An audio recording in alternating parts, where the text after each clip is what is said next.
Vamos começar então? Valendo, vou bater o horário aqui. Agora oficialmente, boa noite a todos. Obrigado pela presença, obrigado pela paciência. E o porquê que eu resolvi fazer, vamos chamar isso de aula, embora não seja, um bate-papo. Eu vou aqui me basear numa vida de 43 anos como médico, não é pouco. 43 anos atendendo atleta, fazendo medicina esportiva.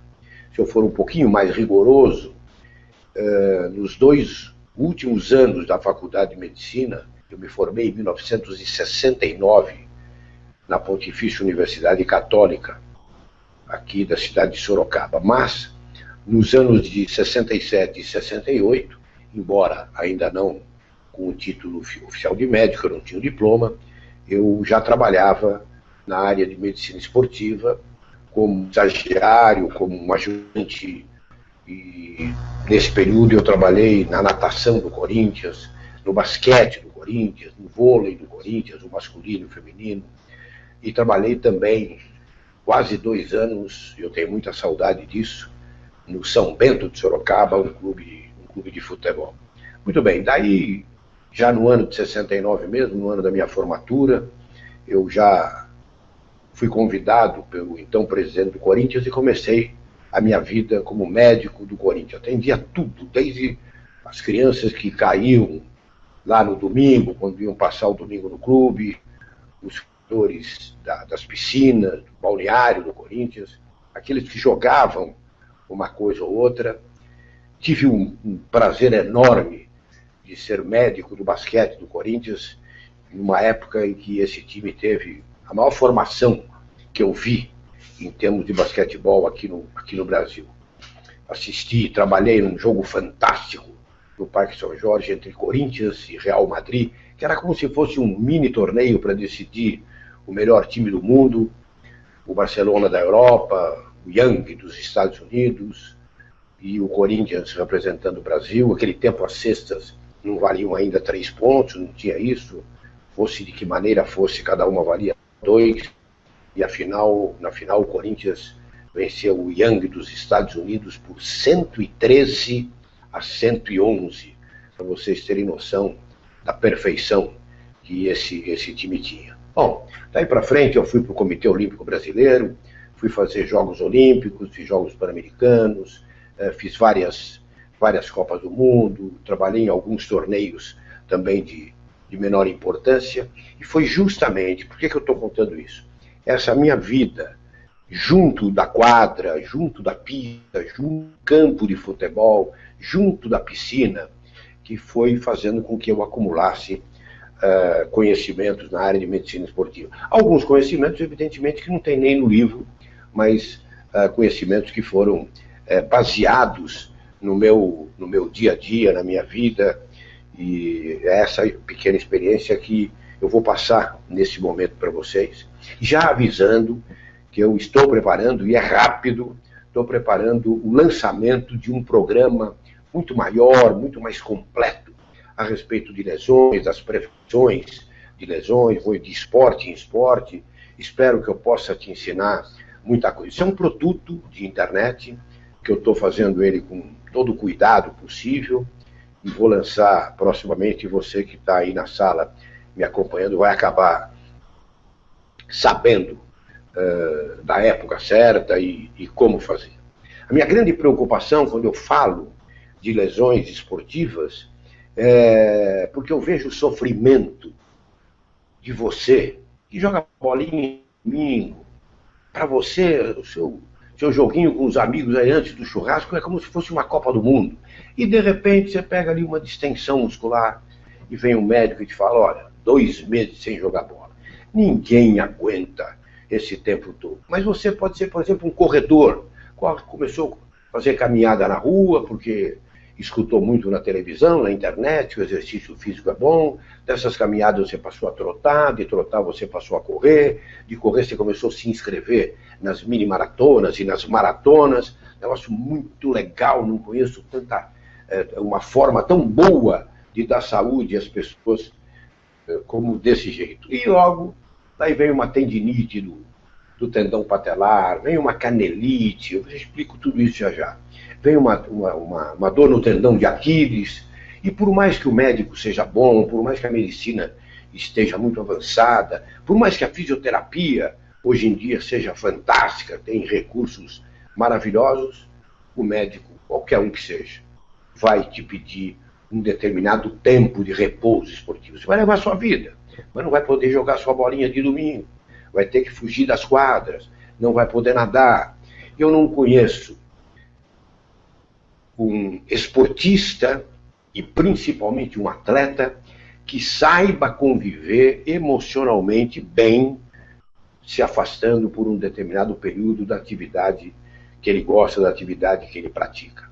É justamente esse o ponto principal que eu quero conversar com você. Existem métodos, sistemas, conselhos, dicas, em que você pode diminuir esse tempo de afastamento. Você pega uma lesão muscular, rompeu o músculo. Você vê isso sempre na televisão, jogador de futebol que está correndo na direção do gol, daqui a pouco ele para, começa a ir praticamente numa perna só, coloca a mão na parte de trás da coxa, pronto, está ali, tá lesão. Aí é no mínimo 2 meses em tempo de recuperação normal. Mas, se você souber o que fazer imediatamente após essa sensação de dor ou essa sensação de pedrada que você teve, a fisgada, esse tempo de 2 meses vai cair, por exemplo, para 45 dias. Ou seja, você vai ter pelo menos mais 15 para jogar. E às vezes esses 15 podem coincidir com a decisão do campeonato que você está disputando. Deu para entender? Muito bom. Bom, fique esperando que o produto daqui já está na internet e você vai ficar sabendo. Uma das perguntas que eu mais recebo na minha vida de médico do esporte: ah, doutor, eu não sei que hora que eu boto o gelo, não sei que hora eu boto o calor, tem um médico que fala uma coisa, tem um médico que fala outra. Eu compreendo tudo isso. Mas eu quero deixar aqui assinado. Pode pôr no cartório. Bateu, machucou, gelo, gelo, gelo, gelo, gelo, gelo, gelo, imediatamente. Estou recebendo um recadinho aqui para o Eric, lá de Ponta Grossa do Paraná, eu conheço ele, o Fábio de Ribeirão Pires, aqui pertinho de São Paulo. Eu estou recebendo de pouco em pouco os nomes de todos aqueles que estão me escutando. Obrigado pela confiança. Então é assim, você machucou um músculo, você machucou um tendão, você está com uma dor que você não sabe de onde vem, claro, você não é médico, imediatamente você tem que aplicar gelo. De que forma? Não interessa, é aquilo do momento. Você está lá jogando no seu clubinho, não tem departamento médico aberto, você vai no boteco que tem dentro do clube, pede pedra de gelo, coloca gelo de um saquinho plástico, todo mundo tem isso, sobra de supermercado, e pronto, coloca ela em cima da lesão. Tem coisas melhores, até hoje, bolsas térmicas que se amoldam melhor, a superfície, você pode fazer a bolsa térmica e sair andando, mas ninguém precisa ter necessariamente isso dentro de casa. O gelo é assim, tirou da geladeira, botou ali no saquinho plástico e começou.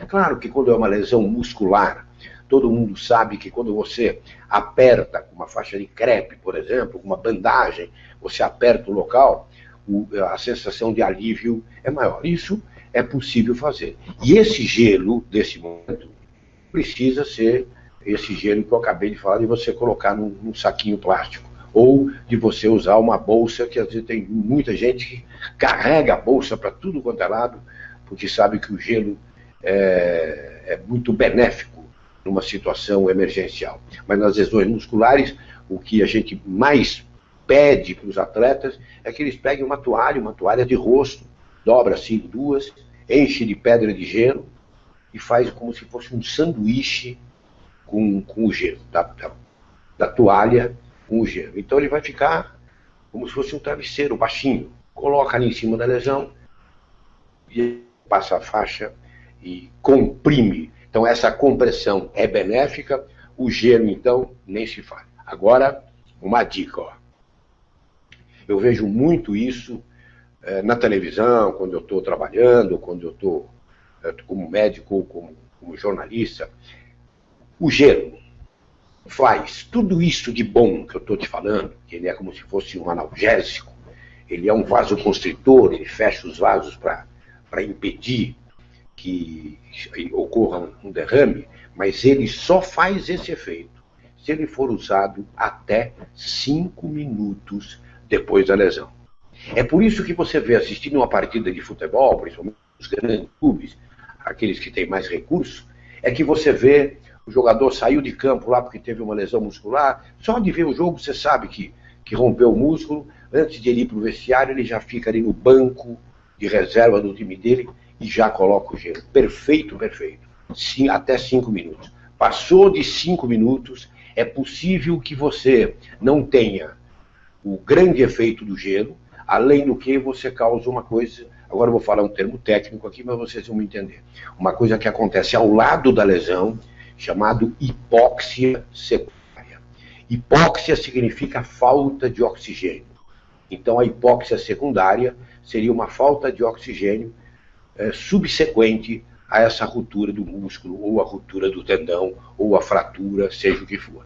Por quê? Porque como o sangue, na hora dessa contusão, ele se derrama ali, e o sangue está ali justamente para levar para os outros músculos que estão ali na lesão, levar para os tendões, levar para os ligamentos. Como o sangue, para levar todos esses minerais, a hora que vazou tudo, você não vai ter esse sangue no lugar, então a gente chama isso de hipóxia. E é preciso evitar de qualquer maneira, porque instalada a hipóxia secundária, 2 pontos, obrigatoriamente o seu tempo de recuperação vai ser um tempo muito maior. Então, gelo. Só algumas pequenas observações, frutos da vida clínica. Você que é jovem, principalmente, o médico fala para você, bom, coloca o gelo e depois coloca de 4 em 4 horas, tá bom esse tempo, até você ir ao seu médico, ao pronto-socorro, ao seu convênio, para receber uma orientação perfeita. Você tem que tomar muito cuidado de estar absolutamente alerta, acordadão, na hora que você está fazendo isso. Eu tenho um monte de casos aqui, principalmente o jovem, já vi casos, por exemplo, é muito comum no cotovelo, o menino lá machucou o cotovelo jogando tênis, chegou em casa muito cansado, com bolsa de gelo ali, encostou na poltrona, pegou no sono. Então, uma aplicação de gelo, que deveria durar de 20 a 30 minutos no máximo, e esse é o tempo, de 20 a 30 minutos acaba durando 2 horas.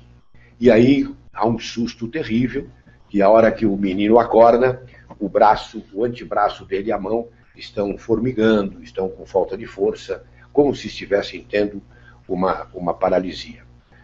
Isso é uma coisa extremamente comum, dá para reverter o quadro, evidentemente que dá, mas quem sofreu isso toma um susto que não tem tamanho. Eu me lembro, por exemplo, de um jogador de futebol, um jogador fantástico, um grande amigo que eu tenho, meu amigo até hoje, chamado Zé Sérgio, foi ponta esquerda do São Paulo, foi ponta esquerda da seleção brasileira, um jogador fantástico, que com ele aconteceu isso e ele ficou absolutamente preocupado, transtornado com essa paralisia. Muito bem. A partir das primeiras 24, 48 horas, a critério do seu médico, aí você pode trocar o gelo pelo calor. Calor na forma de bolsa de água quente, de compressa quente, você esquenta o gelo ali, água ali, você fazer um café, e aí vai molhando a toalha, torcendo e colocando. Pode usar o calor do chuveiro, o calor do chuveirinho, né? E algumas pessoas, ainda por crendices, acabam usando um calor que não é tão comum, aí no interior se vê muito isso, pega um sebo do carneiro, dá uma esquentada e coloca ali. Eu não recrimino, tem coisas melhores, não precisamos chegar a isso, mas não deixa de ser também um recurso acertado. Bom, tá aí o gelo. Só um cuidadinho para saber que não deixei de falar. Se porventura você é um goleiro, ou você joga vôlei, você joga tênis, você joga basquete, e a sua contusão foi numa articulação das mãos, né, chamadas interfalangianas, não faça o gelo aí por 20 minutos, 30 minutos, porque os vasos de sangue que andam nessas regiões são muito fininhos. Quase não são, mas quase capilares. E se você colocar o gelo por 20, 30 minutos, há uma possibilidade muito grande desses vasos se colabarem, se fecharem, e aí o seu tempo de recuperação vai ser muito longo. Combinado? Agora eu quero falar com você sobre talvez o diagnóstico mais comum na medicina esportiva, que é a ruptura muscular. A ruptura muscular é quando o músculo rompe. Ele pode simplesmente esticar-se todo, o que vocês escutam os médicos falar, o jogador teve um estiramento. O estiramento é quando o músculo se contorceu, esticou, ficou ali, ele está íntegro, mas é como se fosse uma camisa poída, uma calça que precisa de um guarnecido, né, essa palavra antiga, ou de um serzido. Né? Isso, o estiramento. Agora, a partir do momento em que o músculo se rompe, como se você estivesse tirando um pedaço dele, como se fosse uma faca. Sabe quando você põe a carne no churrasco e a gente quer que asse um pouco mais, você vai dar a gente chama uma talhada, um talho na carne. Você não cortou ela em dois, mas o ventre dela você dividiu em dois. Isso já é uma ruptura muscular, é uma distensão muscular, em que a maioria dos médicos de medicina esportiva usam a terminologia tensão muscular grau 2. Essa é longa, essa é pelo menos para 2 meses, quando ela é grande, num jogador de futebol profissional, por exemplo, e você que é um amador, que tem um peso às vezes exagerado, que precisa trabalhar o dia inteiro, que no seu trabalho você sobe muita escada, vários fatores agravantes, essa recuperação pode ser maior. Deixa eu mandar um abraço aqui para o Vitor Hugo de Ilhabela, para o William Nunes de Rondonópolis, que longe, que beleza. O Rodrigo de São Vicente, depois de amanhã eu estou aí pertinho de você, vou lá para Monte, estarei aí em Baguá, fazendo uma palestra. A Maria Angélica, da cidade de Uberlândia, né? Maravilhosa cidade do Triângulo Mineiro, todas essas pessoas me acompanhando. Muitas vezes você está jogando e você faz um pique, dá uma velocidade, e você sente como se alguém tivesse te dado uma pedrada, uma estiringada. E instintivamente você até olha para trás, porque você quer reconhecer quem foi o autor daquela brincadeira de mau gosto. E ninguém estava te dando pedrada, ninguém estava te atirando pedra, nem estava brincando de estilingue com você. É que quando o músculo rompe, a sensação que a pessoa tem é de que essa ruptura foi como se ele tivesse tomado uma pedrada. Essa não é uma lesão grave, pelo amor de Deus, mas é uma lesão importante do tempo em que você vai ficar parado. E esse é o meu grande problema aqui na hora de falar com você. Eu não quero que você fique parado tanto tempo. Você precisa abreviar isso de qualquer jeito. Por isso que eu vou lançar esse produto daqui a pouco, espero que você goste. A velocidade, vamos entender agora, vou sair um pouco da medicina, vou um pouco para a fisiologia. A velocidade é uma coisa inata. Ou você nasce veloz, ou você nasce não veloz. Nós temos 2 tipos básicos de fibras musculares. Uma fibra que a gente chama de fibra vermelha, que é uma fibra em que o sangue que está nesse músculo tem muito oxigênio, e uma outra fibra, chamada fibra branca, em que a quantidade de oxigênio é menor.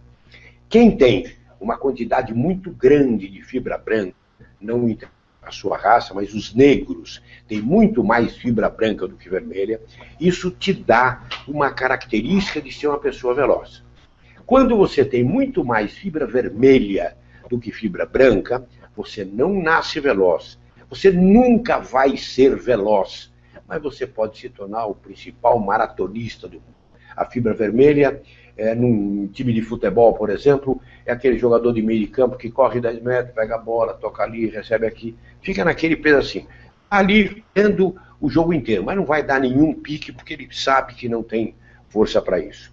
Aproveito esse pedacinho disso que eu estou contando para ratificar uma coisa que eu sempre falo. Às vezes as pessoas pensam até que eu sou exagerado nisso que eu digo e que eu vou dizer aqui agora. Vou falar calmamente, para todos saberem, e principalmente para o professor de educação física brasileiro. Eu não conheço no mundo, e olha que eu já rodei, eu não conheço no mundo algum lugar em que os professores de educação física sejam tão bem formados como aqueles que estão aqui no Brasil. Eu desconheço. Claro, tem um grande professor lá nos Estados Unidos, tem um outro na Alemanha, tem um no Japão, eu sei de tudo isso. Mas quando eu pego a massa dos professores de educação física aqui no Brasil, eu vejo que eles são muito mais bem formados. Bom, e o Brasil tem 5 Copas. Pronto, não preciso falar mais nada. Quem ganhou essa Copa? Ah, foi o técnico? Foi. Foi o jogador? Foi. Mas pega o melhor elenco, pega a Copa de 70, pronto. Aí pega lá o Pelé, pega o Tostão, pega o Jairzinho, o Gerson, o Rivelino, jogadores fantásticos, mas não tivessem esses jogadores nas mãos, pelo menos para a época, de professores de educação física competentes, que lhe deram a condição de jogar, e eu me lembro que, naquela época, a FIFA cumprimentou o Brasil pela qualidade do preparo físico, e aproveito aqui para mandar um abraço para um enorme amigo, uma pessoa que eu tenho um profundo respeito, e que foi a pessoa responsável por essa condição física da seleção brasileira de 70. Vocês estão lembrando do nome? Pode fazer força. Está na seleção de novo. Lembra, Vitor? Carlos Alberto Parreira. Professor de física, poliglota, fantástico, sujeito maravilhoso. Ele é que começou com uma fórmula nova de dar preparação física ao jogador de futebol. E o Parreira já conhecia essa história de fibra vermelha e de fibra branca, que foi, não digo uma descoberta, mas que foi um conhecimento que, durante a década de 60 e a década de 70, foi o conhecimento que mais se espalhou pelo mundo inteiro. E por que eu falo disso do professor de educação física? Houve uma Copa em que eu trabalhava e, por acaso, eu resolvi assistir um treino da russa de futebol. Bom, vi o treino normal, jogadores dando volta, fazendo um trabalho aeróbico, outros lá dando um piquezinho, um pique curto, outros saltando. Nada de anormal que se faz em qualquer time, até time pequeno aqui no Brasil. De repente, obedecendo ordens do preparador físico da seleção, os jogadores se dividiram e ficaram aos pares, um ao lado do outro. E eles davam o braço, assim, como se estivesse entrando numa igreja para fazer um casamento, obedeciam o controle do apito do professor e davam um pique de 50, 60 metros, depois trocavam o lugar e davam um pique para o lado de cá, mas de braço dado. E eu confesso que nunca havia visto, nunca imaginava que pudesse ter um treinamento desse.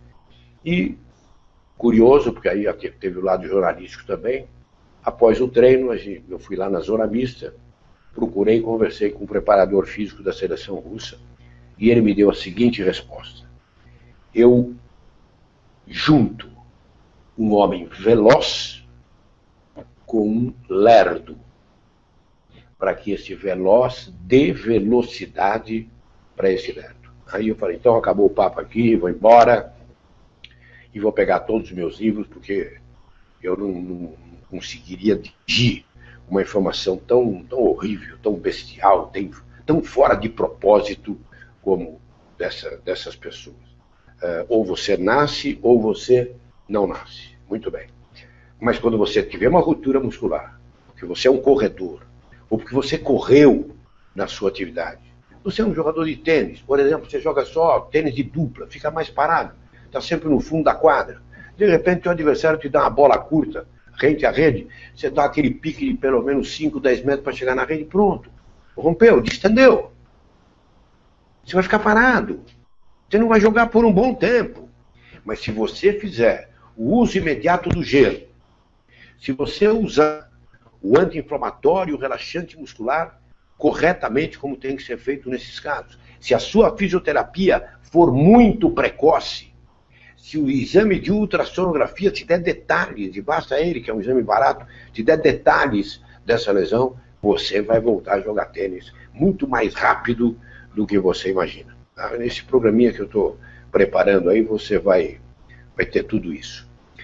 Uma outra forma é você nem ter a lesão, você ter evitado essa lesão e tantas outras fazendo alongamento e fazendo aquecimento. É como que o atleta vem, o esportista, o que aconteceu? Ah, eu senti uma fisgada aqui na parte posterior da coisa, mas eu já sei, doutor. Eu não fiz alongamento, eu não me aqueci, cheguei lá, o jogo já tinha começado, entrei logo para jogar. Papo de boleiro, né? Pronto. Então, por causa de 5 minutos que o jogo tinha começado, nem se alongou, nem se aqueceu, foi pro jogo, rompeu o músculo, vai para 3 meses agora sem jogar. O alongamento é obrigatório. Obrigatório. Claro que se você fala, eu sou um corredor de rua, eu sou um maratonista, tá bom, não precisa ficar fazendo alongamento de braço, não precisa alongar a coluna, alonga a musculatura da sua coxa, principalmente o quadríceps na frente e o bíceps e o semitendinoso e semimembranoso lá atrás.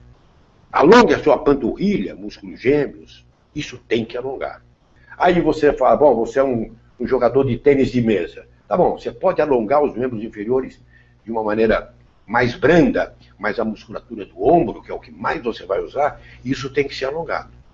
Você não consegue entrar em nenhum local onde a peça principal é o computador, né, para quem digita o dia inteiro, e quantas pessoas são assim, ou para quem faz programa de computador, você não vai encontrar uma empresa, por menor que seja, em que os seus empregados, a hora que chegam lá, enquanto o computador liga, estão ali, ó, alongando o seu punho, o seu cotovelo aqui em cima, alonga desse outro lado, como fator de prevenção de lesões de tendão no punho e principalmente no cotovelo. O cotovelo, então, coitado do tenista, como ele sofre. E eles falam para mim, mas todo mundo joga tênis, por que só eu estou com o cotovelo assim? Não, não é só você.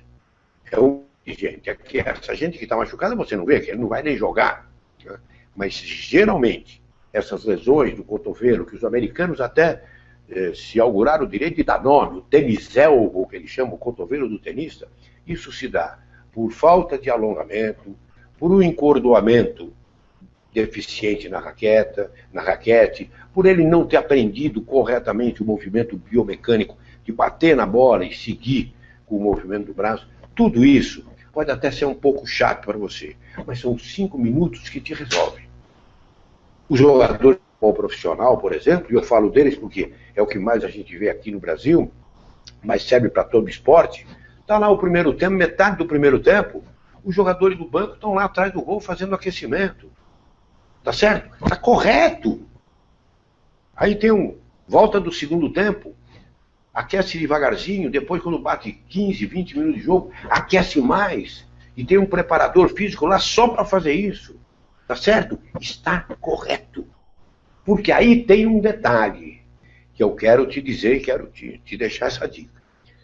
Todo o aquecimento e todo o alongamento que você faz com uma partida de futebol, se você não entrar imediatamente no jogo, ele está fazendo efeito ainda, vai durando, mas ele demora só 15 minutos. Então vamos lá, jogador de futebol, vamos fazer uma conta aqui. Está no segundo tempo. Aos 10 minutos, o técnico chama e fala, vai fazer o aquecimento. Ele fez esse aquecimento. Demorou lá 5 minutos. Então, aos 15 minutos, ele está pronto. Quando der meia hora de jogo, 30 minutos, todo esse trabalho dele está perdido. Os músculos, tendões, ligamentos, o sangue, tudo voltou ao normal, como se não tivesse feito nada disso. Aí o técnico foi para jogar. Primeiro pique, lesão muscular, rompeu o tendão. Não tem sentido uma coisa dessa. Então, alongue sempre, faça o seu aquecimento sempre, e quando você pratique esporte com possibilidade de lesões de tendão, tendinite do cotovelo, aqui, chamada epicondilite lateral, comum no jogador de tênis, a epicondilite medial, comum no jogador de golfe, a tendinite do ombro, comum em quem faz musculação, em quem faz luta, em quem faz halterofilismo, isso aí tem um monte, chamada tendinite do supraespinhoso, que é o músculo mais importante que a gente tem no ombro. As tendinites da virilha, né? aqui na parte de dentro, a tendinite dos músculos adutores, por excesso, por esforço. Eu examinei já vários jogadores que tiveram isso, porque alguém deu o conselho de que ele tinha que ser, no treino, ele tinha que ficar subindo a escada da arquibancada, né, para fazer alongamento e aquecimento. Isso é uma burrice que não tem tamanho, né? O campo é reto, não tem escada no campo. Como eu já vi muito treinamento em que você põe o seu companheiro de cavalinho aqui e fica... A gente faz com um filho que tem 10 quilos, 15 quilos. Agora, pô, um marmanjão aqui em cima com 80 quilos, isso não tem sentido. Outra tendinite muito comum é a chamada tendinite patelar. Essa eu me permito até mostrar aqui um joelho para você. Aqui, ó. Isso aqui é um joelho. Certo? Vou virar ele de frente para você. Está aqui a patela. E esse aqui é o tendão patelar. Esse é aquele do Ronaldo Fenômeno, lembra? Que a imagem dele no jogo lá foi uma imagem dramática. E o Ronaldo foi operado 2 vezes desse tendão. E esse aqui é um tendão que lesa menos, que é o tendão do quadríceps, que é a forma como o músculo quadríceps, o mais importante do corpo humano para o atleta, o músculo da frente da coxa, se prende ali. E por fim a tendinite de Aquiles, né? Principalmente dos corredores. Então eu vejo aqui, há quanto tempo você tem essa dor? Ah, doutor, essa dor está há 4 meses, ela vem vindo, vem vindo, vem vindo, eu acabo de correr, ela vem devagar, às vezes eu estou andando no supermercado, ela vem, mas você nunca usou nada? Não, fui levando. Meu amigo, agora você vai ficar parado 2 meses para eu tratar isso aí. Mas se você tivesse colocado uma pequena calcanheira, pequenininha, molde até de silicone ali, para levantar um pouco o seu calcanhar, essa tendinite não teria aparecido. Coisa simples. Se você tivesse feito alongamento, fisioterapia, às vezes até fisioterapia no lar, você não teria hoje essa tendinite. Por isso que eu fico sempre batendo assim. São coisas de você fazer o preparo antes do jogo, de você saber o que você tem que fazer depois do jogo, e a lesão, ó, show lesão, ela vai embora. E você vai continuar batendo sua bolinha, fazendo sua luta, indo na academia sem grandes transtornos. Muito bem. Agora, eu quero falar rapidamente sobre água, né? Eu já tomei a minha aqui um pouquinho antes da palestra. Água é obrigatório. Quanto? Meia hora antes de começar a sua atividade, meia hora depois que ela começou. Se for uma atividade longa, uma maratona, uma corrida, um jogo de futebol, um jogo de vôlei, a cada meia hora, um copo d'água. Não precisa colocar nada na água. Essa água, só aquela que vem da torneira, já está bom. Claro que se você puder, se você tiver disponibilidade de usar um líquido isotônico, desses que estão aí no mercado aos borbotões, que imitam na sua constituição muito a constituição do sal, do cloreto de sódio, que foi perdido pelo seu suor, melhor ainda. Se você estiver num local que tenha coco e você puder usar água de coco como o seu repositor de água, então aí é perfeito, né?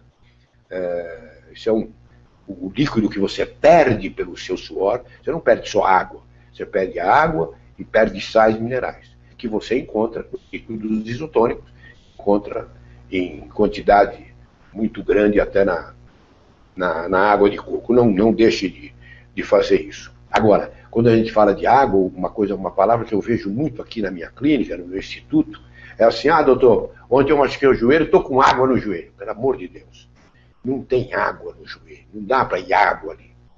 Mas é claro que o joelho aumenta de volume. Mas se não fosse o joelho, você tivesse torcido o tornozelo, o seu tornozelo também teria aumentado de volume. Isso é um edema, não é? E as pessoas chamam isso de água. E esses conhecimentos vão passando de um para o outro, e vão embora. Não tem isso. O que em toda articulação, pode ser um ombro, que é uma articulação grande, um quadril, um joelho, um tornozelo, e até uma articulação pequenininha, como uma interfalangiana da mão. Por que ela não faz barulho quando você mexe? Porque ela tem um lubrificante. Esse lubrificante, a própria articulação, tem ali uma coisa chamada membrana sinovial, que é como se fosse uma bexiga dessas de aniversário, que ficam produzindo um líquido chamado líquido sinovial, desde que você nasce até a hora da sua morte, para lubrificar essa articulação.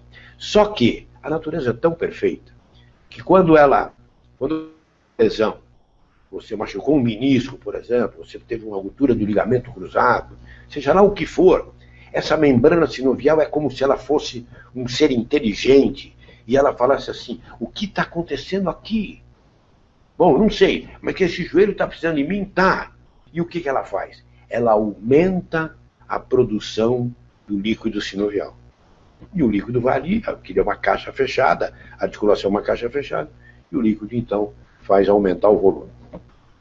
É como nós estamos na época do Dr. Google, né, o que sabe tudo de medicina, uma palavra que vem muito nos relatórios, principalmente de ressonância magnética, que deixa as pessoas assustadas, é quando vem lá, pequeno derrame articular. As pessoas, a consulta está marcada para amanhã, mas a pessoa vem hoje aqui, 7 horas da manhã, bater na porta, eu estou com um derrame, pelo amor de Deus. Porque essa palavra derrame é uma palavra que virou praticamente um sinônimo de um AVC, de um acidente vascular cerebral, uma lesão vascular no cérebro, e a pessoa acaba ficando geralmente com hemiplegia, com deficiência, e o povo conhece isso como derrame. Ah, fulano teve um derrame. Aí vem aquela palavra derrame ali, nossa, então vira um louco, vem correndo para cá. E eu sempre brinco, teve derrame? Ótimo, foi bom. Como foi bom? Foi bom porque significa que a tua membrana sinovial naquela articulação está ativa, está esperta, está funcionando e está te lubrificando. Muito bem.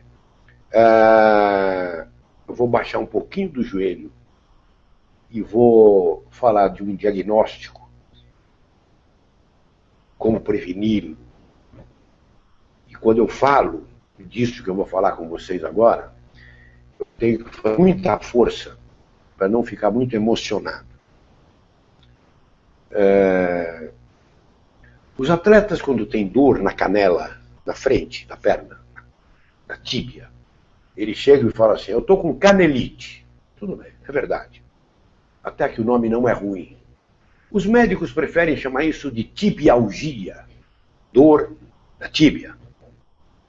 Isso é extremamente comum, principalmente em pessoas que ficaram muito tempo sem fazer atividade física. Aí se assustaram porque o amigo teve infarto, porque o outro está muito gordo, o outro é diabético, porque o médico deu conselho, e ele volta a praticar alguma forma de atividade física. Gosta tanto que não tem tempo, nem pensa em fazer as coisas, como diz o italiano, piano piano si va lontano. Já querem sair correndo 5 quilômetros amanhã. Conseguem, até conseguem, mesmo sem ter uma grande condição física. Vai chegar lá, entre aspas, morto no final desses 5 quilômetros. Mas isso aí vai começar a dar lesão. E a canelite ou a tibialgia vai fazer isso. Vou fazer uma brincadeira aqui que você vai entender. A próxima que você comer, a hora que você comer a coxa do frango, e você ficar com o osso na mão, você vai perceber que esse osso tem uma pequena película, uma capinha em volta dele. Chama-se periósteo, ou seja, periférico ao osso. A tíbia também tem, como qualquer parte óssea do corpo. Quantos são os ossos? Eles têm também. Quando você tem um excesso de trabalho sem o devido preparo, que é o que eu estou falando, é aquele que exagerou na corrida, exagerou na bike, exagerou no step da academia, essa membrana interóssea ela começa a sofrer muitas trações, e aí vem a dor.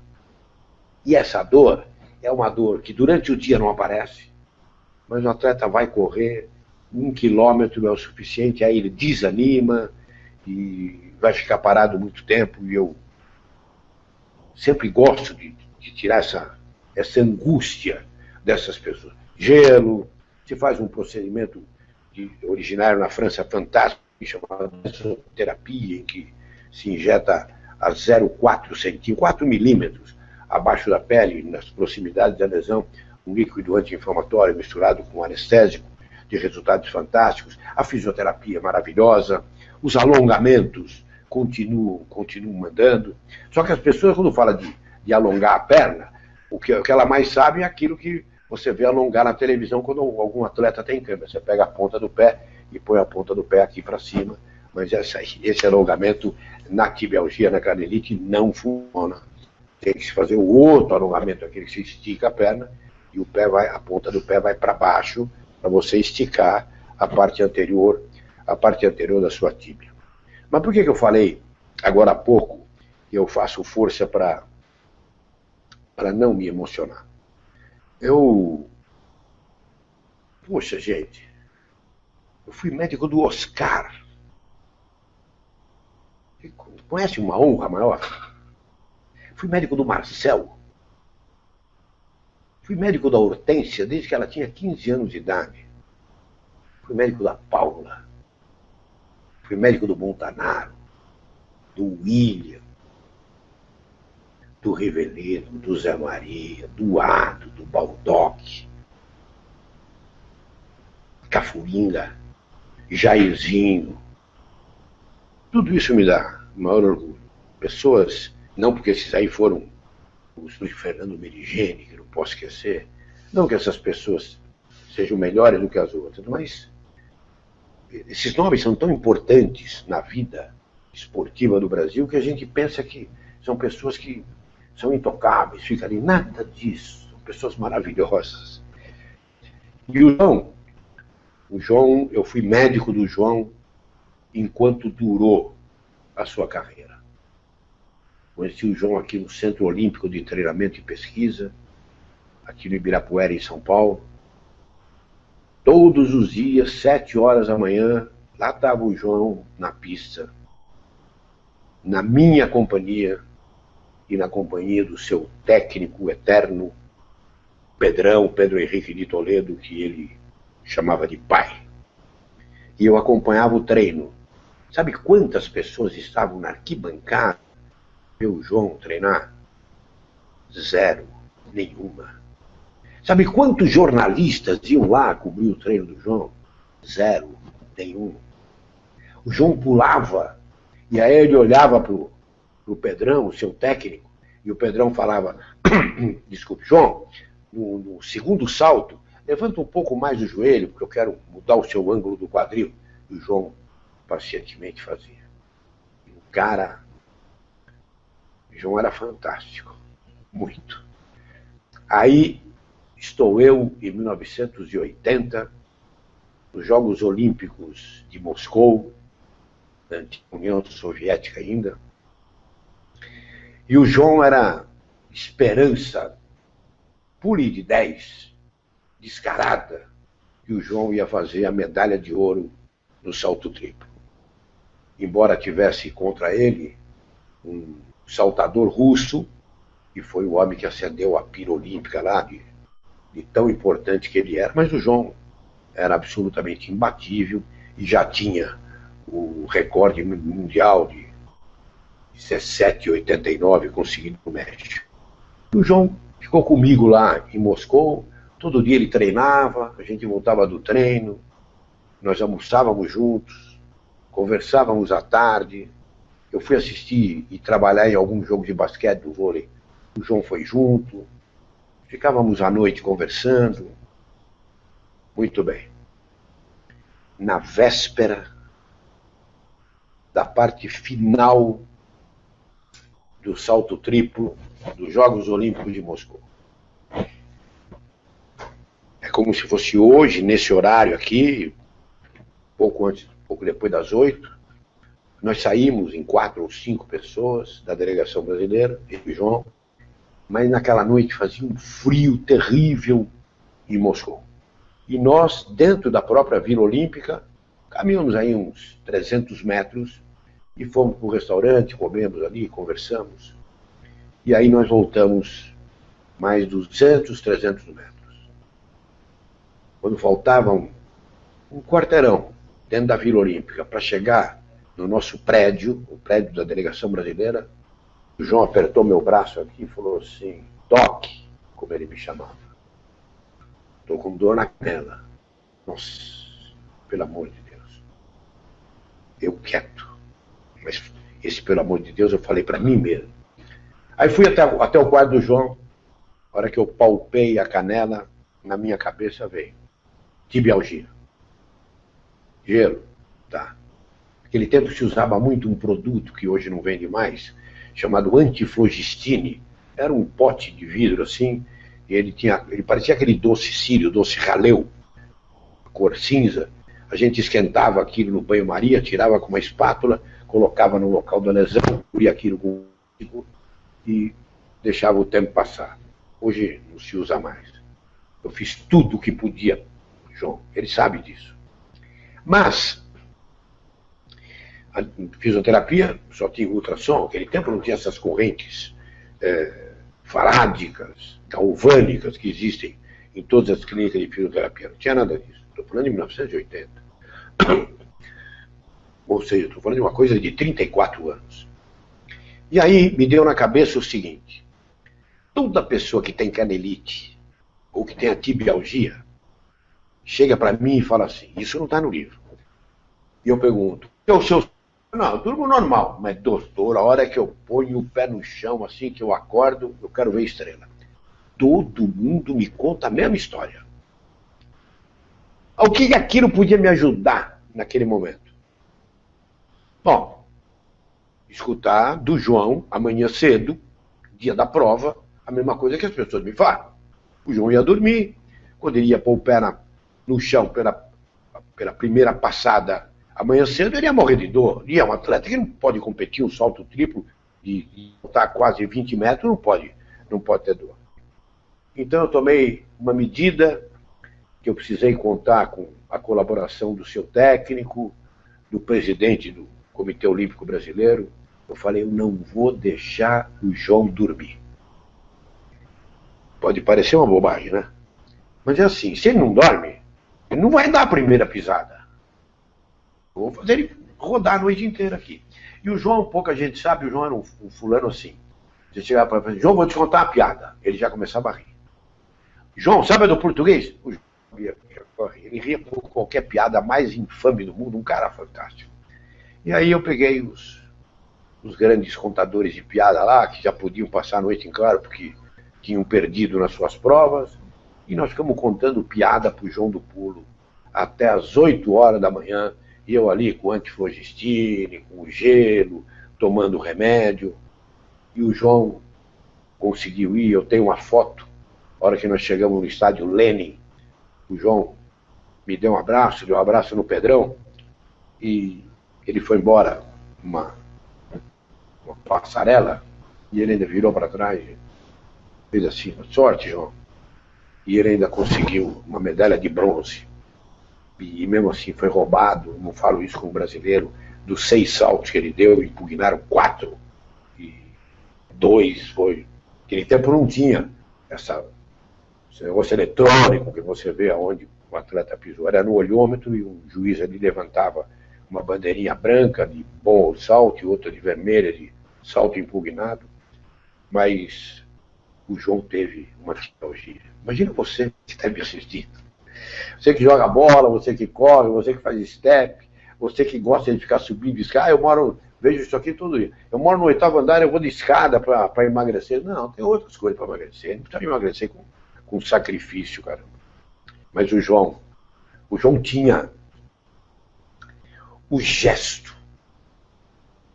O João nasceu para ser um saltador de triplo. Embora ele, durante toda a vida, tivesse sido um goleiro. O João jogava futebol, o João era goleiro. Mas o que faz o goleiro? Salta. E o que é o salto triplo? É um salto 3 vezes, só isso. E o João, jogando como goleiro, foi observado pelo seu treinador. Depois o treinador falou, pô, você pula tanto aí no gol, vem fazer salto triplo.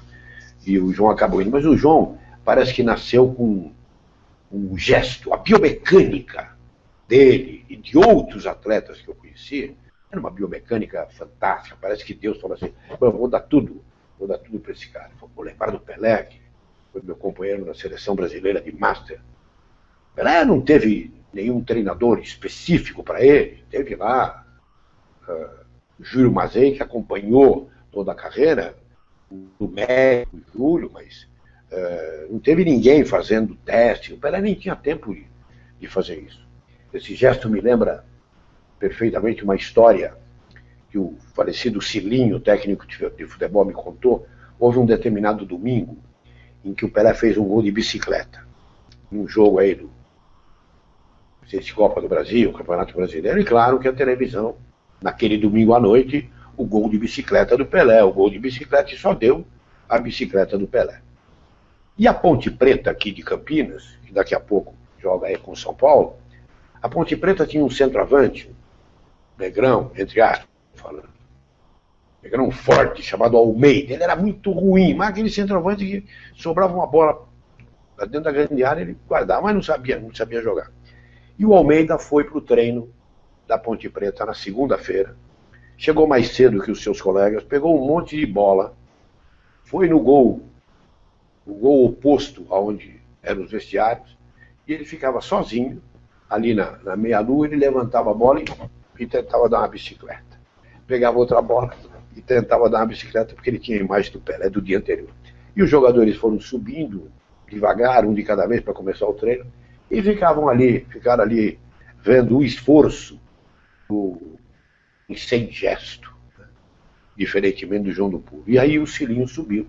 Quando o Cilinho viu aquilo, o Cilinho deu um berro e falou assim: ô negão, você é ruim com a cabeça para cima, imagina com a cabeça para baixo, rapaz. E aí o Almeida nunca mais treinou bicicleta. Daqui a pouco vou responder umas perguntas que me fizeram aí, vou responder com a maior felicidade do mundo. Bom, separei umas coisas mais rápidas aqui para você. Você já ouviu falar de condromalácia? Essa é dura. Numa articulação, os ossos, quando eles chegam perto para fazer a dobradiça, os ossos se encontram. Essa superfície é forrada por como se fosse uma almofada, aí isso chama-se cartilagem. Tanto essa aqui do fêmur, quanto essa aqui da tíbia, e quanto essa aqui da patela. Quando essa cartilagem começa a gastar, porque a pessoa faz atividade física desde muito cedo, exemplo, as bailarinas, alguns meninos do tênis, principalmente em pessoas que já não tinham um joelho absolutamente correto, que um genuval, aquele joelho que encosta, faz um genuvaro, um joelho um pouco aberto, ou um garrincha, que era valgo de um lado e varo do outro, que a gente chama, a ortopedia chama de joelho em ventania, né? Ou por excesso, e depois outras pessoas por excesso de peso, e aí vem a lesão de cartilagem. Cartilagem não se recupera, cartilagem se ameniza, mas quanto mais rápido você conseguir no seu ortopedista, no seu médico, falar, eu tenho esse tipo de dor, e ele vai te examinar, ele vai suspeitar de uma condromalácia, vai te pedir os exames para isso, vai te receitar os condroprotetores, que pelo menos não deixam a cartilagem as cartilagens desguarnecidas, né? E cortam essa piora possível. Isso tem que ser feito o mais rapidamente possível. E dá para a pessoa voltar a praticar o esporte que ela praticava, qualquer que seja ele, desde alguém que faz bike até alguém que faz luta, não tem problema, dá para fazer isso, claro, com um diagnóstico perfeito, com medicação, com uma fisioterapia maravilhosa e principalmente com orientações de biomecânica do joelho. Mas isso aí, depois no programinha que eu estou desenhando, que eu estou me preparando, eu vou destacar um bom tempo aí para as condromalácias. Mas quem tem condromalácia já sabe, hein? Nada de fazer agachamento, nada de ficar nada, não faça nada disso. Uma coisa que perturba muito o atleta é o sono, e eu sempre estou respondendo aqui perguntas sobre o sono. Gente, sono tem que ser uma coisa obrigatória. De 7 a 8 horas por noite, todo mundo. Cada vez que você passa uma noite em claro, por qualquer motivo, e você pensa que no dia seguinte você vai dormir 16 horas para recuperar aquele sono perdido de ontem, não faça isso. Sono não se recupera. Perdeu, perdeu. Você pode ter tempo de dormir 3 dias seguidos, mas aquele ali foi perdido. Com uma consequência, quando você pratica esporte, seja qual deles for, você usa hormônios. Principalmente a testosterona, o hormônio masculino. A própria mulher também usa os estrógenos e a progesterona. Mas todos os hormônios que são fabricados no corpo humano, eles não são assim, vai fabricando, aí não é assim, não é desse jeito. Existe, durante as 24 horas do dia, existe uma linha de produção. E muitos desses hormônios são produzidos à noite, enquanto você está acordado, enquanto você está dormindo. Mas quando você acorda, é como se essa vigilância informasse o teu cérebro que ali não é hora de produzir. E você deixa de produzir os hormônios. Os hormônios que te dão força muscular, que te dão sustentação de ligamento. Não pode, não pode. As pessoas sempre falam para mim, você precisa contar mais histórias e tal. E eu me lembro de os locutores, né? No Brasil todos eles são muito conhecidos, muito famosos. O locutor não pode ter sono. Né? Porque você tem. Aí você vai no cinema, você vai ver televisão, você cochila, mas o locutor não pode cochilar, o jogo está rodando. Eu nunca me esqueço de uma história que se passou no interior aqui de São Paulo, na cidade de São José do Rio Preto. Na época, a cidade tinha 2 rádios que eram adversárias ferrenhas, uma lutava contra a outra, eram só duas emissoras potentes, e elas faziam também, cobriam todos os jogos do Rio Preto e do América de Rio Preto. E aí houve um determinado domingo, estava chegando o Campeonato Paulista, e o América marcou um jogo amistoso de portões abertos contra o noroeste da cidade de Bauru, como um preparativo para o campeonato que já ia começar, talvez na semana seguinte ou 2 semanas seguintes. E todas essas 2 rádios de Rio Preto mandaram os seus locutores lá para o campo do Noroeste. Mas um deles, da rádio, você sabe que no interior o cara que é locutor de rádio, ele é chamado muito para apresentar festa, solenidade, vira o mestre de cerimônia. E um dos locutores foi apresentar uma festa de debutantes, de meninas lá de 15 anos de idade, anunciou o nome de todas elas, não dormiu, aí pegou um fusquinha que ele tinha, lá pelas 4 horas da manhã, e foi para Bauru, não é perto, zarpando, 5, 6 horas, não é fácil. E ele foi para lá, chegou lá no estádio, eles têm uma malinha assim, com um microfone, com um monte de fio, ligam lá, fazem como se fosse uma ligação direta, pronto, estão no ar. E estava lá o locutor de uma rádio, um pouco mais afastado assim, o locutor de outra rádio, e eles estavam fazendo a narração do jogo. E essa rádio desse locutor, que agora, ela tinha, quando saía um gol, acontecia qualquer coisa, o plantão, que ficava lá na cidade de Rio Preto, avisava o locutor, aqui no ouvido dele, e falava, plantão informa, e o locutor então fazia aquele, aqui tem notícia, aqui na última hora já é rápido. Bom, acontece que esse locutor começou a dormir, ele deu umas pestanejadas. O jogo estava comendo lá, e de vez em quando ele dava uma pescada assim, e o colega dele lá no plantão, lá em Rio Preto, percebia que ele estava tendo um cochilo, porque ele ficava alguns segundos. Chegou uma hora que ele deu uma curada aí de uns 30 segundos, ele não aguentou, coitado. E ele baixou, o plantão começou a gritar, plantão, tem gol, e ele nem ouvia. O rapaz da rádio, lá o que ele fez? Sintonizou a rádio adversária da cidade para ver o que estava acontecendo, e viu que tinha acontecido uma coisa muito importante. Aí voltou no ouvido dele e começou, chame o plantão, aí ele despertou.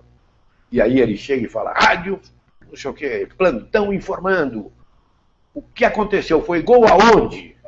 E o rapaz do plantão falou, foi gol aí. Foi gol do Noroeste. Estava 1-0 por só isso, vai lá. Mas como não tinha outro, ele acabou não perdendo o emprego. Bom,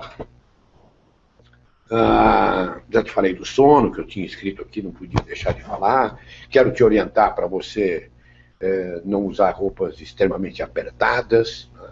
Que isso dificulta a passagem do sangue leva a lesões musculares crônicas, leves, crônicas e muito chatas. Espero que você já esteja rendido à eficiência do chamado tecido inteligente, que é o tecido que é o ingrediente principal, camisa, do calção, do short, da grande maioria dos maiores atletas do mundo. E eu não consigo falar com vocês se eu não falar em doping.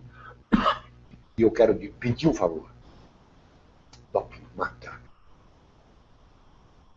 Os mais pesados, então, como a testosterona, por exemplo, matam. A gente tem catalogados 103 efeitos colaterais. 103. É uma centena e mais 3 efeitos colaterais das substâncias dopantes. Seja a maconha, seja a cocaína, o crack, o ópio não quebrado e os hormônios, principalmente a testosterona, que pode dar desde uma espinha, uma acne, até o infarto agudo do miocárdio e morte. Não entre nessa. Tem pergunta por aí, né, Vitor? Responde a Mariana, fibromialgia, corre risco de voltar. Depois que ela sofreu fibromialgia, esse corre risco de voltar. Mariana, corre sim.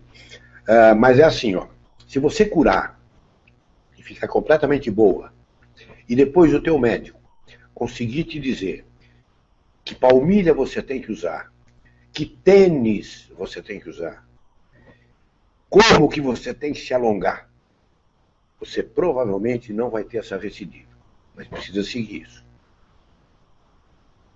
Okay. Carlos perguntando tempo de recuperação médio da lesão de calcânio. Bom, a lesão de calcânio depende, Carlos. Se você está falando, por exemplo, que você tem um esporão, não sei qual é a tua lesão, o esporão você vai levar ele para o resto da sua vida. Então tem que diminuir o peso, diminuir o impacto. Você não pode jogar vôlei, você não pode jogar basquete, você não pode pular corda, você não pode brincar de amarelinha, né? Aquele impacto no chão. E com uma calcanheira, o resultado disso é fantástico. Agora, se você está se referindo àquela calcanite que dá na parte de trás do osso calcâneo, ali onde se insere o tendão de Aquiles, a lesão não é do osso, a não ser que ele tenha sofrido, os especialistas em pé reconhecem muito bem essa lesão, chamada lesão de Ablung. É o tendão que está ali irritando e forma até calcificações. Aí essa lesão é muito chata, mas a gente consegue recuperar com muito sucesso, muitas vezes até cirurgicamente, mas não é uma cirurgia perigosa ou que dê trabalho. Tem mais, Vitor? Tem um monte, né? Pedro Luiz, vamos só mais umas três. Não, Pedro vamos Luiz, lá. Ele já estourou as 2 panturrilhas. Ele está perguntando que ele está sentindo incômodo, que toda hora ele acha que não pode estourar novamente. Bom, tem perigo? Tem perigo. Primeiro, uma ultrassonografia de boa qualidade nas 2 panturrilhas, para ver se você não formou alguma fibrose em cima dessas lesões. Segundo, conversar com o seu fisioterapeuta ou com o seu ortopedista, para ver se você está fazendo corretamente os alongamentos. Terceiro, depende muito do esporte que você pratica e do seu gestual. Do tênis, da chuteira, como é que você está com palmilha, se você não está com palmilha. Existem alguns produtos que são formados com mistura de vários minerais que combatem as câimbras e, portanto, aliviam demais a contratura muscular. E, claro, estou falando isso aqui via internet, então não está examinando. Mas eu já vi casos assim que acabaram ficando completamente curados. Mais uma, Vitor. Temos aqui do Vitor Hugo, ele pergunta: osteomielite? Osteomielite? Osteomielite. Não, isso é outra coisa. A osteomielite é uma infecção óssea. Você sente dor à noite na perna. Mas isso pode facilitar a contusão? Não, pode, depende de por que você sente a dor. Pelo amor de Deus, eu não gostaria que nem que essa palavra aparecesse aqui, porque a osteomielite é uma infecção óssea. A osteomielite é uma doença grave, uma doença importante, uma doença que quase sempre vai para a cirurgia, mas a osteomielite não tem nenhuma relação com a atividade física. Pode ser que você tenha tido uma osteomielite, tenha sido operado, que esse osso ainda não está completamente formado, e aí você pode ter a dor na prática de esporte. O Rafael Patrício de Criciúma, um abraço. Ele está perguntando para você falar sobre a lesão fêmur-patelar. Fêmur-patelar? Bom, um abraço a Criciúma, né? Parabéns ao Criciúma pela grande recuperação que teve aí no Campeonato Brasileiro. A articulação fêmur-patelar, essa que eu mostrei aqui, né? É entre o fêmur e a patela, que fica essa parte de trás da patela. Geralmente o que acontece aqui é a condromalácia. É a lesão da cartilagem, muito mais da patela, e outras vezes essa covinha que tem aqui, ó, no fêmur, chamada tróclea, pelo atrito entre a patela, olha, o joelho faz isso, entre o atrito, por causa do atrito da patela com o fêmur. Isso que você me pergunta, eu fico imaginando aqui que você esteja querendo se referir à condromalácia que eu falei agora há pouco, e vai merecer um capítulo todo especial no programa que eu estou criando. Qual é a pergunta? Uma pergunta do João Carlos, de Foz do Iguaçu. Ele pergunta em qual momento deve ser usado a compressa quente. Compressa quente, João? Compressa quente é assim. Machucou, bateu com tudo. Gelo, não tem acordo. Depois de 24 a 48 horas do acontecimento, da lesão, a critério do seu médico, ele pode substituir o gelo pelo calor. Antes disso, você está perdendo tempo, é improdutivo. Continue com o gelo. E, muitas vezes, até em alguns casos crônicos, principalmente de tendinite, que a gente precisa ficar no tratamento, ficar alongando o tendão, a gente consegue melhores resultados com o gelo do que com o calor, mesmo que lesão já crônica, uma lesão antiga. Agora, bateu, gelo. Depois de 24 a 48 horas, a critério do seu médico, você pode substituir o gelo pelo calor. Gustavo Lira está acima do peso. Fala o pessoal que está acima do peso, qual o risco de lesão? Bom, o peso não é só risco, o peso é risco de tudo, né? O peso machuca o coração, o peso machuca a coluna, que você tem que carregar, mas, evidentemente, vai no endocrinologista e ele te receita lá os moderadores de apetite, te dá uma dieta, ou vai para nutricionista. Um dos itens desse tratamento da obesidade é a atividade física, isso você não tem a dúvida. Qualquer um vai te falar isso. Qual atividade física? Você pode começar andando, depois você vai para o trote, depois você vai para a corrida. Se você quiser, você pode ir para a natação, pode fazer um programa de hidroginástica na sua cidade. Mas se você for obeso, você tem que saber que a possibilidade de você sofrer uma lesão é maior. Por quê? Porque você está carregando um peso extra. Eu vou dar um exemplo para você. Você vai correr 10 quilômetros. São 10 mil metros.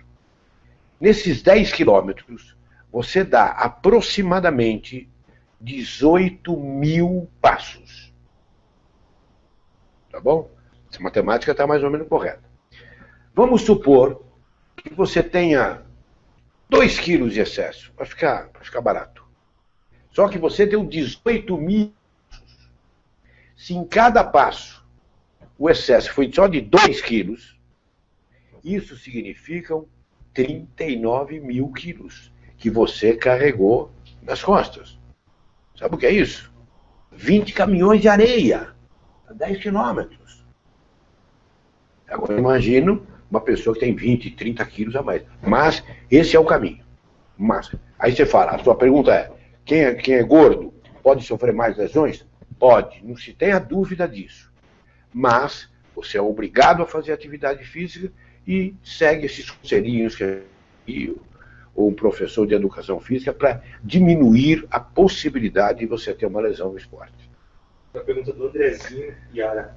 Ele falou assim, boa noite, doutor. Quando eu jogo em dias repetidos, dói minhas canelas, incomoda bastante. Será que o alongamento já diminuiria essa dor? Com certeza absoluta, mas é o que eu falei, André.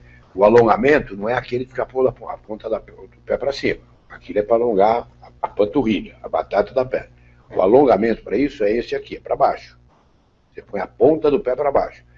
Faz o gelo, e enquanto você está fazendo o gelo, você faz, segura aí, conta devagar até 10, como se fosse uns 10 segundos, 12 segundos, volta, e enquanto você estiver aplicando o seu gelo ali, 15, 20 minutos, você fica fazendo essa aplicação. E veja também, isso aí tem cara de pergunta de quem joga futebol, né?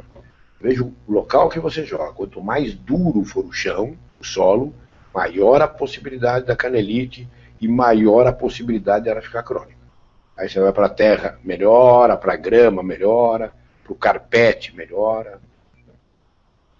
Uma pergunta do doutor Armando Alves. Manda um abraço para ele que está falando que eu não sei. Da onde ele é?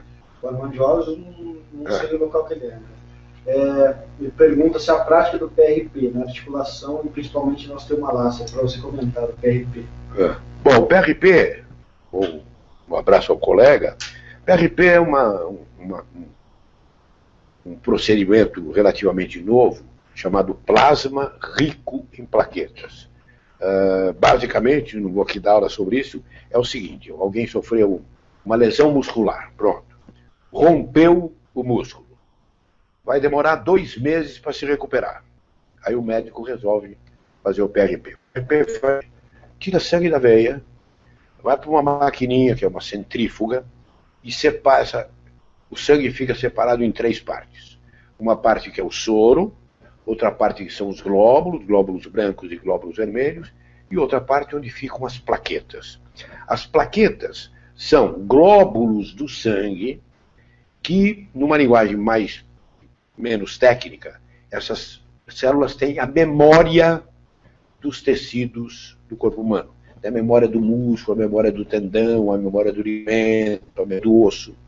Então, quando você tirou o sangue, botou no aparelhinho lá, centrifugou, aí você pega só as plaquetas e injeta, procedimento simples, injeta até para ficar melhor ainda, você faz isso teleguiado com a ultrassonografia. Bota o ultrassom, ele vai ver a agulha entrando lá, bom, está em cima da lesão.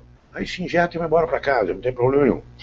Essa plaqueta chegando ali, ela identifica qual o tecido que foi lesado. Ah, é músculo, então ela libera para aquela região mais células que tenham memória de músculo.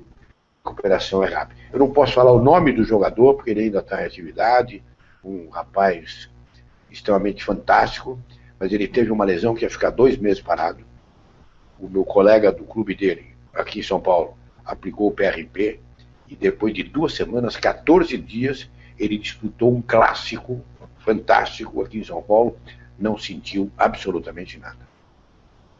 Uma pergunta do Luiz Ricardo, de Jaraguá do Sul. Ele pergunta o que causa a lesão no pubis, essa lesão que o Fábio Santos teve e está se recuperando também. Jaraguá do Sul tem muito corintiano lá, né? Eu conheço lá. A lesão no pubis é esse osso que fica aqui, logo abaixo dos pelos pubianos. Geralmente, as lesões em pubis são causadas por excesso de trabalho nessa região. E são cada vez, a pubalgia ou pubeite é um diagnóstico cada vez mais frequente na atividade do médico ortopedista ou do médico do esporte. Eu vou te dar, porque são 1000 coisas. Depois, naquele programinha que eu estou fazendo, sobre lesões e sobre prevenção, a pubalgia vai ter um capítulo especial.